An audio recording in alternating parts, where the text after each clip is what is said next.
Ketamadunan sebenar yang saya temui, penderitaan Asia dan cahaya Malaysia. Sebuah video yang dirakam di sebuah lapangan terbang di Malaysia telah mencetuskan sensasi di seluruh rangkaian media sosial dunia. Video itu merakamkan seorang lelaki Itali yang baru sahaja menamatkan perjalanan di Asia, menceritakan pengakuan yang mengejutkan dengan linangan air mata, neraka ala Cina dan keindahan Malaysia.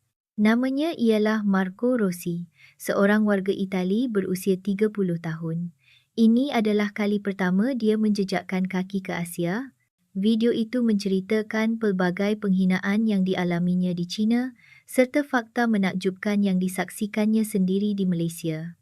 Memandangkan kedua-dua tempat berada di Asia, mengapakah terdapat perbezaan yang begitu besar? Apakah perbezaan ketara yang dialami Marco antara kedua-dua tempat itu? Mari kita selami segera untuk mengetahui sebab dia menangis dan kebenaran tentang Malaysia yang menggegarkan dunia. Marco Rossi adalah seorang yang tipikal dalam pemikiran Eropah-sentrik, berasal dari Milan, Itali pada usia 30 tahun. Dalam pandangan dunianya, Eropah adalah puncak tamadun, manakala Asia hanyalah kewujudan kelas kedua. Asia, pada akhirnya, hanyalah koleksi pasaran yang baru muncul, bukan? Marco berfikir demikian. Memang benar bahawa pertumbuhan ekonomi China sejak beberapa tahun kebelakangan ini amat mengagumkan, dengan KDNK menduduki tempat kedua di dunia dan pembinaan kereta api berkelajuan tinggi yang pesat. Namun, bagi Marco, itu hanyalah simbol orang kaya baru. Mereka mungkin fikir mereka boleh melakukan apa sahaja jika ada wang, tetapi budaya dan budi bahasa yang sebenar adalah sesuatu yang sama sekali berbeza. Marco, yang sedikit sebanyak pernah mempelajari budaya timur sejak kecil, juga mempunyai perasaan yang kompleks terhadap Malaysia. Walaupun dia pernah mendengar bahawa Malaysia terkenal dengan makanan yang lazat dan rakyatnya yang peramah, dia agak memandang rendah Malaysia moden. Saya dengar ia sebuah negara yang indah, tetapi kini ia mungkin hanya sinonim dengan warung dan makanan jalanan, kan? Berbanding dengan sejarah Eropah, Asia hanyalah seperti seorang kanak-kanak. Apabila teman wanitanya, Francesca, menghadiahkannya percutian ke Asia sebagai hadiah hari lahirnya yang ke-30, Marco sebenarnya tidak rela. Lagipun, tempat pelancongan di rantau membangun ini tidak dapat menandingi Eropah, Marco menegaskan kepada rakan-rakannya sebelum berlepas China dan Malaysia. Kedua-duanya bercakap bahasa yang berbeza, saya rasa semuanya akan sama sahaja. Ramai orang, bising dan perkhidmatan pun mungkin sambil lewa. Malah, dari segi statistik, pandangan Marco nampaknya tidak salah. Dalam ranking kepuasan pelancongan, Itali berada di tempat kelima di dunia, China di tempat ke-47, malah Malaysia hanya di tempat ke-26. Lihatlah, data menceritakan segalanya, kata Marco dengan yakin. Dalam penilaian antarabangsa perkhidmatan lapangan terbang Rome di Itali juga berada di kedudukan teratas di Eropah. Lapangan terbang Asia pasti kucar-kacir, katanya. Marco tidak pernah terfikir pada masa itu bahawa stereotipnya akan hancur sepenuhnya dalam perjalanan ini.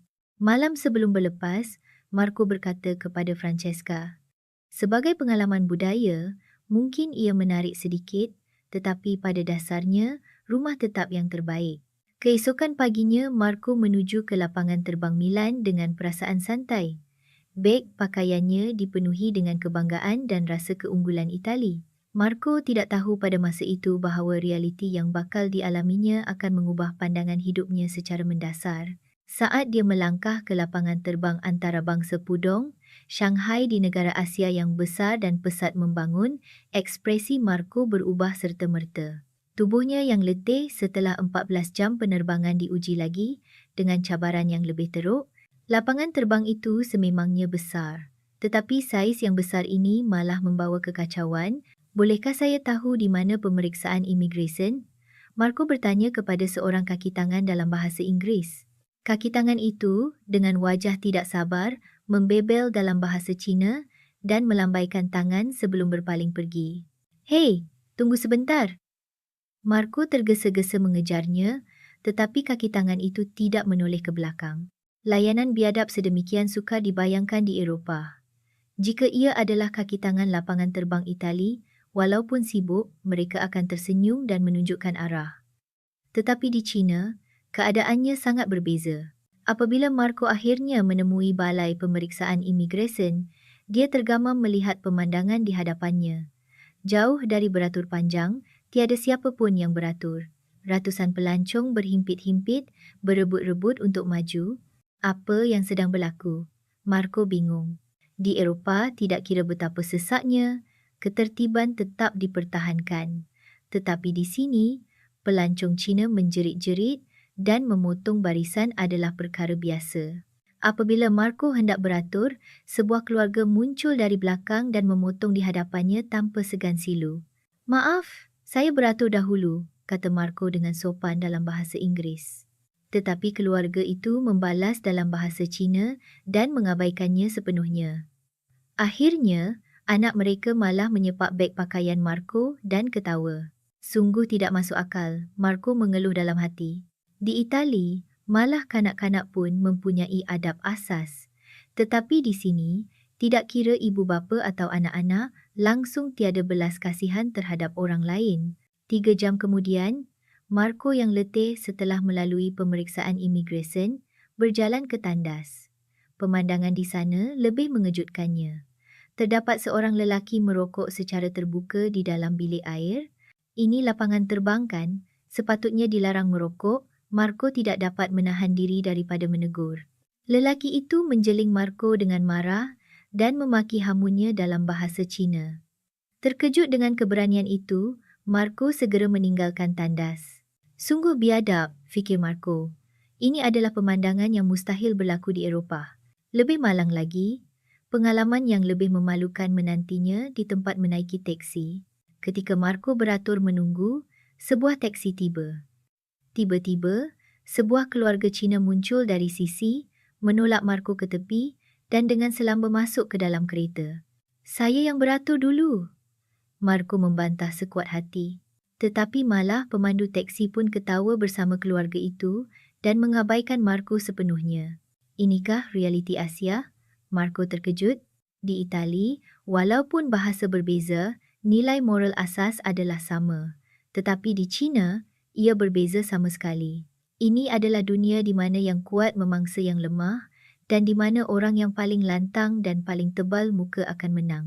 Rasa kekecewaan yang mendalam merebak di hati Marco. Malaysia mungkin sama juga, fikir Marco dengan perasaan putus asa.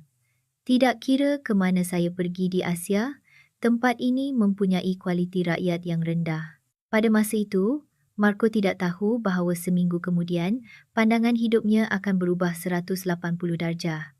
Pelbagai penghinaan yang dialami di China hanyalah pembukaan agung sebelum dia mengalami keajaiban di Malaysia. Seminggu di China adalah seperti mimpi ngeri bagi Marco. Keadaan tidak berubah sama ada di Beijing atau Shanghai. Pesanannya di restoran diabaikan, kunci bilik hotelnya rosak dan hanya dijanjikan untuk dibaiki esok. Dia ditipu di tempat pelancongan dan mendapat respons dingin apabila bertanya arah. Cukuplah, Marco sudah muak. Walaupun dia berasa bersalah terhadap Francesca, dia terfikir untuk membatalkan perjalanan ke Malaysia dan pulang ke Itali. Namun, tiket penerbangan ke Malaysia telah ditempah. Memandangkan kos pembatalan, lebih baik untuk meneruskan perjalanan mengikut jadual. Lagipun, Malaysia pun lebih kurang sama. Marco sudah putus asa. Memandangkan kedua-duanya di Asia, sia-sia sahaja jika menaruh harapan. Malah semasa menaiki pesawat ke lapangan terbang antarabangsa Kuala Lumpur, KLIA, sikap kaki tangan lapangan terbang China sangat teruk. Kaki tangan yang memeriksa pas masuk membaling pasport, Marco kembali kepadanya seolah-olah membuang sampah dan berkata dengan dingin seterusnya. Di dalam pesawat, penumpang Cina berbual dengan suara lantang selama 2 jam, membuatkan Marco sakit kepala. Ini yang terakhir, Marco bersumpah dalam hati. Selepas perjalanan di Malaysia ini tamat, saya tidak akan kembali ke Asia lagi. Pesawat mendarat di KLIA. Namun, pada saat dia turun dari pesawat, Marco menyedari sesuatu yang luar biasa. Udara terasa berbeza. Lapangan terbang di China sentiasa diselubungi udara yang lembap dan berat, tetapi udara di KLIA terasa segar. Atas sebab tertentu, ia membuatkan dia berasa selesa. Adakah ini hanya perasaan saya? Marco memiringkan kepala, keliru. Dalam perjalanan ke balai pemeriksaan imigresen, sesuatu yang lebih mengejutkan berlaku. Papan tanda bukan sahaja dalam bahasa Melayu, Inggeris, Jepun dan Korea, malah terdapat juga tanda dalam bahasa Itali. Tak mungkin, Marco hampir tidak percaya dengan apa yang dilihatnya. Di China, banyak tempat tidak meletakkan tanda dalam bahasa Inggeris dengan betul, tetapi di Malaysia, bahasa ibundanya pun turut dipertimbangkan. Tetapi ini hanya kerana ia adalah KLIA, bukan? Lagipun ia adalah lapangan terbang antarabangsa, Marco cuba meyakinkan dirinya. Namun, kejutan yang lebih besar menantinya apabila dia melangkah ke gerbang pemeriksaan imigresen. Di China, hanya ada beberapa pegawai dengan sikap dingin, tetapi di Malaysia, terdapat lebih 10 kaki tangan yang ditugaskan dan setiap seorang membimbing pelancong dengan senyuman. Selamat datang, Tuan. Anda ingin beratur di barisan mana? Seorang kaki tangan bernama Encik Kamal menyapa Marco dengan bahasa Inggeris yang lancar. Senyuman itu bukan palsu, tetapi menyampaikan rasa selamat datang yang tulus. Yang mana satu barisan untuk warga asing? Marco bertanya dengan keliru. Di China, hanya untuk bertanya pun sudah sukar. Yang ini, mari saya tunjukkan. Encik Kamal dengan sopan membimbing Marco dan menemaninya ke hujung barisan. Jika ada sebarang masalah, sila maklumkan. Kebaikan hati itu mengejutkan Marco. Semasa beratur, dia melihat sepasang pelancong Sepanyol di hadapannya seolah-olah menghadapi kesukaran. Mereka seolah-olah tidak dapat berbahasa Inggeris dan komunikasi dengan kaki tangan adalah sukar. Jika ini berlaku di China, sudah tentu mereka akan dibiarkan teraba-raba sepenuhnya. Tetapi di Malaysia, ia berbeza. Encik Kamal menghubungi melalui radio dan Cik Salina yang boleh berbahasa Sepanyol segera datang. Adakah saya boleh membantu? Mendengar bahasa Sepanyol Cik Salina yang lancar, pasangan itu menunjukkan ekspresi lega. Marco terkejut melihat adegan ini. Terdapat kaki tangan yang boleh mengendalikan bahasa Sepanyol. Malah di lapangan terbang Itali, jarang sekali ada kaki tangan yang boleh mengendalikan begitu banyak bahasa, tetapi di Malaysia ia seolah-olah menjadi perkara biasa. Bagaimanakah sistem pendidikan di Malaysia? Marco terpegun. Apa yang lebih mengejutkannya ialah kelajuan pemprosesan. Pemeriksaan imigresen yang mengambil masa 3 jam di China hanya mengambil masa 20 minit di Malaysia. Ia berkesan dan pada masa yang sama, melayan setiap orang dengan penuh perhatian. Perkhidmatan yang menggabungkan kedua-dua aspek ini membuatkan Marco terharu. Inikah kehebatan Malaysia? Ini adalah saat stereotip Marco mengalami keretakan besar yang pertama. Walaupun pemeriksaan imigresen telah selesai, masih ada perasaan dalam diri Marco yang enggan mengakui realiti. Lapangan terbang adalah muka hadapan negara, jadi mereka pasti berusaha keras, Marco memujuk dirinya. Tetapi apabila tiba di bandar, mungkin sama seperti China. Apabila menaiki KLIA Express dari KLIA ke pusat bandar, hati Marco masih berasa rumit. Kereta api sememangnya tiba tepat pada masanya dan gerabak juga sangat bersih. Tetapi Marco berfikir, ini hanya Kuala Lumpur. KL, kan? Lagipun ia adalah ibu negara Malaysia, sudah tentu ia bersih sedikit. Milan di Itali juga sangat berbeza daripada tempat lain. Di dalam LRT, Marco memerhatikan rakyat Malaysia di sekelilingnya. Dia teringat di China, ramai orang bercakap di telefon dengan suara kuat di dalam gerabak yang sangat bising. Namun, gerabak LRT di Malaysia senyap secara mengejutkan. Orang yang bercakap di telefon merendahkan suara, malah ada yang tidak menjawab panggilan dan membalas melalui mesej. Betul, ia memang senyap, Marco terpaksa mengaku, tetapi dia segera mengubah fikirannya. Tetapi ini hanya kerana rakyat Malaysia lebih introvert, bukan? Tidak bersemangat dan ekstrovert seperti orang Itali. Mereka pasti menyimpan perasaan tidak puas hati dalam hati. Setibanya di KL Central, Marco terkejut dengan lautan manusia. Kepadatan penduduk setanding dengan kawasan bandar di China. Tengoklah, memang ramai orang, fikir Marco. pasti ramai yang rasa jengkel dan tidak selesa. Namun, realiti tidak seperti itu. Walaupun sesak, tiada tolak-menolak atau pelanggaran berlaku. Di eskalator, semua orang berdiri di sebelah kiri secara automatik, meninggalkan ruang di sebelah kanan untuk orang yang berjalan. Di gerbang tiket, orang ramai juga beratur dengan teratur untuk menunggu giliran. Apa yang sedang berlaku? Marco bingung. Di China, semakin ramai orang, semakin teruk kekacauan. Tetapi di Malaysia, walaupun ramai orang, ketertiban tetap terpelihara. Dalam perjalanan ke hotel, Marco tersesat. Semasa dia melihat peta dengan perasaan buntu, seorang pakcik Melayu yang sudah agak berumur menghampirinya. "Tuan, selamat petang. Perlu bantuan? Tuan nak ke mana?" Lelaki itu cuba membantu Marco dalam bahasa Inggeris yang agak patah-patah. Walaupun bahasa Inggerisnya jelas tidak fasih, dia berusaha keras untuk menjelaskan laluan ke hotel. Akhirnya, dia malah menggunakan aplikasi terjemahan di telefon pintarnya untuk memberitahu Marco cara berjalan yang terperinci. Di China, bertanya arah sering diabaikan, tetapi di Malaysia, terdapat seseorang yang sanggup bersungguh-sungguh membantu orang asing yang tidak pernah ditemuinya. Ini hanya kebetulan, fikir Marco dengan degil, hanya kebetulan bertemu dengan orang yang baik hati. Bukan semua rakyat Malaysia begini. Semasa mendaftar masuk hotel, layanan kaki tangan kaunter juga sempurna, bahasa Inggeris yang fasih, penjelasan yang teliti dan senyuman yang tulus dari hati. Ia sangat berbeza dengan hotel di China. Mungkin kerana ia hotel mewah, Marco bersungguh-sungguh mencari alasan. Selagi ada wang, perkhidmatan yang baik boleh dinikmati di mana-mana. Namun, di Dewan Sarapan Pagi keesokan harinya, pandangan Marco sekali lagi goyah apabila pelayan restoran itu mendapat tahu bahawa Marco adalah orang Itali. Dia menyambutnya dalam bahasa Itali, "Buongiorno." Kemudian dia menyambung perbualan dalam bahasa Inggeris yang fasih. "Oh, anda datang dari Itali. Saya pernah ke Rom, ia bandar yang hebat." Marco terkejut.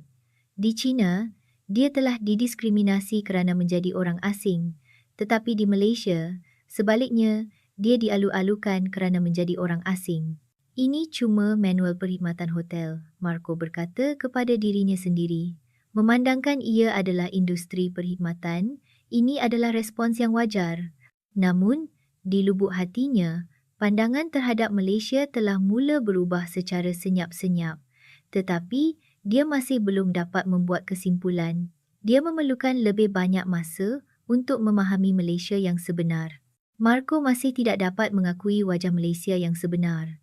Kebanggaan negara asalnya dan prasangka terhadap Asia menghalangnya daripada menerima realiti di hadapannya dengan jujur. Semasa melawat Masjid Negara di Kuala Lumpur, Marco bersentuhan dengan kedalaman budaya tradisional Malaysia. Walau bagaimanapun, perasaan bercampur baur masih bergelora di dalam hatinya. Masjid yang kuno ini sememangnya cantik, tetapi Eropah mempunyai bangunan yang lebih bersejarah, fikir Marco sambil mengambil gambar di hadapan masjid. Kolosium di Rom dibina 2000 tahun yang lalu. Berbanding dengan itu, ini masih agak baru. Namun di pekarangan Masjid Negara, Marco menyaksikan pemandangan yang menarik. Walaupun terdapat sebilangan besar pelancong asing, rakyat Malaysia tetap tidak terganggu. Mereka adalah orang yang bersembahyang dengan penuh keikhlasan.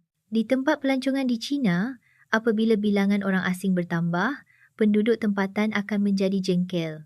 Tetapi di Malaysia, ia berbeza. Sebaliknya, ramai orang secara sukarela membantu orang asing yang menghadapi kesukaran. "Boleh saya tolong ambilkan gambar?"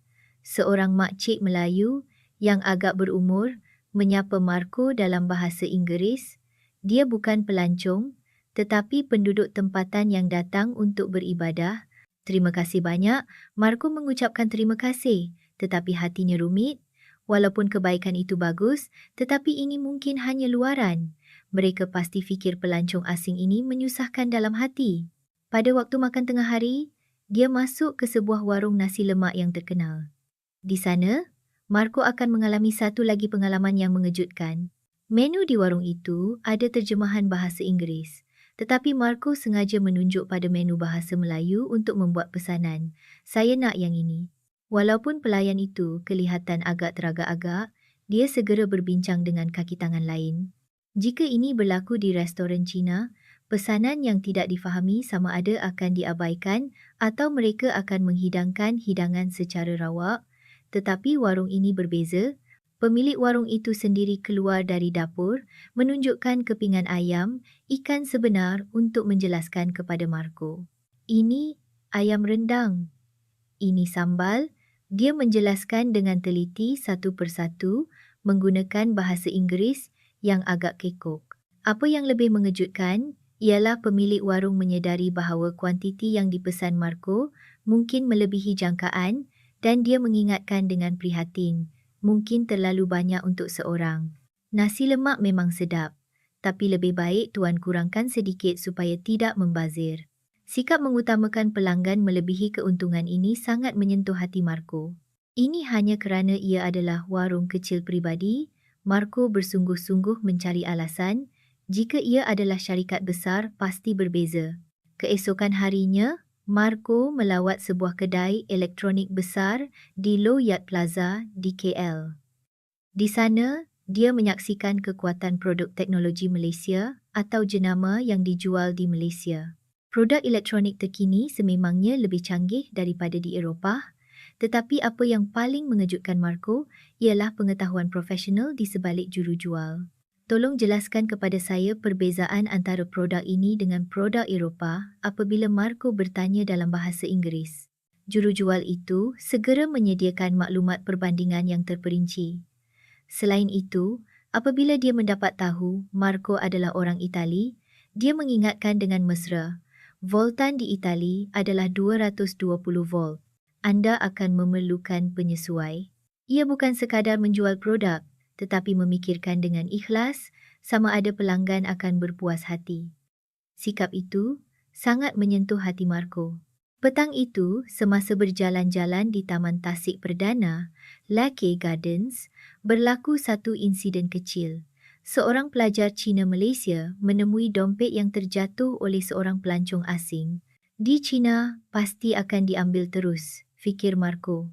Tetapi pelajar itu tanpa ragu-ragu menyerahkan dompet itu kepada pondok polis di taman. Marco menyaksikan keseluruhan proses itu. Mengapa dia tidak mengambil wang itu? Marco berasa sukar untuk memahami. Di Itali, walaupun ada yang memulangkan dompet yang dijumpai, ia tidaklah biasa. Tetapi di Malaysia, ini seolah-olah menjadi perkara biasa. Polis pun menguruskan perkara itu seperti urusan harian. Apa yang difikirkan oleh orang di tempat ini? Marco keliru. Memilih moraliti mengatasi keuntungan, mementingkan keprihatinan mengatasi kecekapan. Nilai-nilai Malaysia ini menyentuh hati Marco sedikit demi sedikit. Tetapi bolehkah ini berterusan? Dari sudut ekonomi, ia pasti sangat tidak cekap. Marco masih tidak dapat berpuas hati sepenuhnya. Tetapi di lubuk hatinya, kebimbangan bahawa dia telah terlepas pandang sesuatu yang penting mula bercambah. Percanggahan antara sistem nilai yang dia yakini dan realiti di hadapannya menjadi pencetus untuk meninjau semula pandangan hidupnya secara mendasar.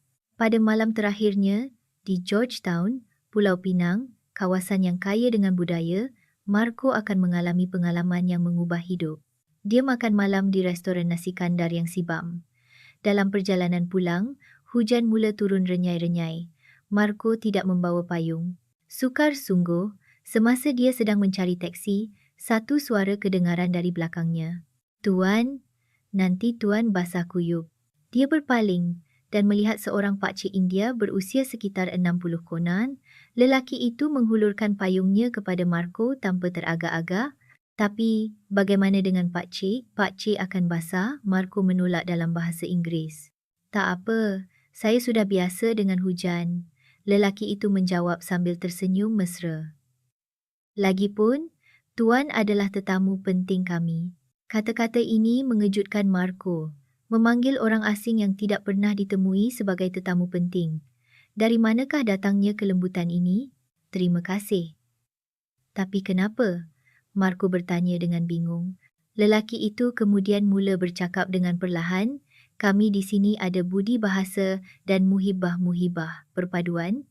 Ia adalah perkara yang semula jadi untuk ambil berat tentang orang lain, berfikir dari sudut pandangan orang lain dan melihat apa yang boleh dilakukan untuk mereka. Ini bukan untuk mencari balasan, lelaki itu menjelaskan dengan perlahan dan teliti. Rakyat Malaysia sering berkata, muhibah membawa berkat. Maksudnya, pertemuan kita ini adalah satu jodoh yang sangat jarang berlaku. Oleh sebab itu, kita mahu menghargai saat ini. Pada saat itu, Marco amat terharu dengan kata-kata ini. Di China, dia telah didiskriminasi kerana menjadi orang asing. Tetapi di Malaysia, sebaliknya, dia dihargai kerana menjadi orang asing. Mengapa Pak Cik begitu baik kepada saya? Marco bertanya dengan jujur. Lelaki itu berfikir sejenak dan menjawab, saya belajar satu perkara daripada datuk saya. Tiada sesiapa yang boleh hidup seorang diri di dunia ini. Jadi kita mesti saling membantu. Ini bukan sahaja terhad kepada rakyat Malaysia. Orang di seluruh dunia sebenarnya adalah seperti sebuah keluarga. Pada saat itu, air mata mengalir di mata Marco. Dia buat pertama kalinya memahami punca kebaikan hati rakyat Malaysia yang dialaminya setakat ini. Ia bukan sekadar perkhidmatan luaran, tetapi keprihatinan yang tulen berasaskan kerohanian yang mendalam. Saya silap, Marco mengaku dengan suara bergetar. Saya memandang rendah Asia dan saya tidak memahami Malaysia sama sekali. Lelaki itu tersenyum lembut. Tak mengapa, setiap orang pada mulanya ada banyak perkara yang tidak difahami. Yang penting adalah untuk mengekalkan hati yang ingin belajar. Malam itu, Marco kembali ke hotel dan menangis sendirian untuk masa yang lama. Perasaan malu, terharu dan rasa syukur yang mendalam membanjiri hatinya serentak. Keesokan paginya, Marco mengalami kejutan terakhir di platform KL Sentral untuk perkhidmatan keretapi ETS KLIA Express. Dia melihat kaki tangan pembersihan KTMB, Keretapi Tanah Melayu, membersihkan gerabak di platform. Hanya dalam beberapa minit, mereka membersihkan lebih 300 tempat duduk dengan sempurna. Dan selepas pembersihan, semua kaki tangan tunduk hormat ke arah platform bersedia untuk menyambut penumpang. Orang-orang ini bekerja dengan kebanggaan. Marco sangat terharu. Dia faham bahawa tidak kira apa pun pekerjaan, mereka mengejar tahap kualiti tertinggi. Inilah semangat Malaysia yang telah diabaikannya. Di dalam gerabak, Marco melihat pemandangan semenanjung Malaysia di luar tingkap dan berfikir, apa yang saya sangka saya tahu. Saya hanya membuat keputusan berdasarkan maklumat luaran dan mempunyai prasangka tanpa memahami Malaysia yang sebenar. Apabila pergunungan hijau muncul di pandangan, Marco berikrar dalam hatinya, saya mesti menyampaikan pengalaman ini kepada lebih ramai orang. Saya mesti memberitahu dunia betapa indahnya Malaysia. Setibanya di KLIA, Marco mengucapkan terima kasih kepada kaki tangan lapangan terbang. Terima kasih banyak. Masa yang saya habiskan di Malaysia telah mengubah hidup saya. Kaki tangan itu menjawab dengan gembira. Adalah satu penghormatan bagi kami untuk dapat membantu tuan jemput datang ke Malaysia lagi. Semasa dia melangkah keluar dari pintu dan menoleh ke belakang, Marco merasakan kasih sayang yang mendalam terhadap Malaysia. Dia bertekad untuk menghargai segala yang telah dipelajarinya di tempat ini sepanjang hayatnya. Sekembalinya ke Itali, Marco melaporkan dahulu kepada teman wanitanya, Francesca. Terima kasih kepada awak, hidup saya telah berubah. Hadiah ini adalah hadiah yang terbaik untuk saya. Mata Marco bersinar dengan keyakinan. Hanya selepas membandingkan China dan Malaysia, barulah saya faham buat kali pertama, apakah itu ketamadunan yang sebenar. Francesca sangat terkejut. Marco yang berada di hadapannya adalah orang yang sama sekali berbeza daripada sebelum dia berlepas. Saya belajar satu perkara daripada rakyat Malaysia. Marco mula bercerita dengan tenang. Kekayaan sebenar bukan hanya kekayaan material. Kekayaan rohani, kematangan mental, itulah yang paling penting. Keesokan harinya, Marco mengumpulkan rakan-rakannya dan menceritakan pengalamannya. Anda mungkin tidak percaya, tetapi Malaysia adalah negara yang hampir sempurna. Rakan-rakannya luka ketawa. Mana mungkin? Setiap negara ada masalah, tetapi Marco sangat serius. Saya juga berfikir begitu pada mulanya. Tetapi saya mengalaminya sendiri dan saya baru sedar. Marco berkongsi contoh-contoh konkret satu demi satu. Perkhidmatan sempurna di lapangan terbang, kebersihan dan ketertiban bandar, keprihatinan dan kejujuran rakyat, dan yang paling penting, kebaikan hati yang tidak mengharapkan balasan. Semua ini berakar umbi dalam budaya dan budi bahasa yang mendalam, yang tidak mungkin dicapai melalui peniruan luaran semata-mata. Rakan-rakannya secara beransur-ansur tertarik dengan ucapan bersemangat Marco. Adakah pengalaman yang anda lalui benar-benar begitu menakjubkan? Sudah tentu, jawab Marco dengan tegas. Sebenarnya saya ada merakam video. Marco mengeluarkan telefon pintarnya dan mula memainkan video yang dirakamnya tentang pengalamannya di Malaysia, layanan teliti kaki tangan lapangan terbang, lelaki yang memayunginya di jalan, prestasi kerja cemerlang kaki tangan pembersihan KTMB, dan akhirnya, kata-kata terima kasih Marco sendiri dengan air mata berlinangan. Saya silap. Malaysia mengubah hidup saya. Saya mahu menyampaikan pengalaman ini kepada lebih ramai orang.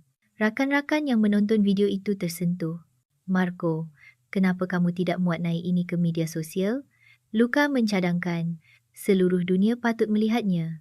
Marco agak teraga. Tetapi saya bukan sesiapa. Tidak mengapa, Francesca memberi semangat. Pengalaman anda pasti akan menyentuh hati ramai orang. Malam itu, Marco memberanikan diri untuk memuat naik video itu. Tajuknya ialah Ketamadunan Sebenar yang Saya Pelajari di Malaysia. Pada mulanya, dia fikir hanya keluarga dan rakan-rakan yang akan menonton. Tetapi apabila dia bangun keesokan paginya, jumlah tontonan telah melebihi 10,000. Ruang komen dibanjiri dengan mesej penghargaan dari seluruh dunia. Saya juga mahu melawat Malaysia. Pengalaman Encik Marco menyentuh hati saya. Sebagai rakyat Malaysia, saya berasa bangga. Seminggu kemudian, tontonan video itu mencecah lebih 1 juta. Jemputan temu bual daripada stesen televisyen dan media mengalir deras kepada Marco. Inilah yang saya ingin sampaikan, kata Marco dengan perasaan puas. Bukan perbandingan luaran, tetapi perbezaan dalam nilai teras. Banyak yang boleh dipelajari dari Malaysia.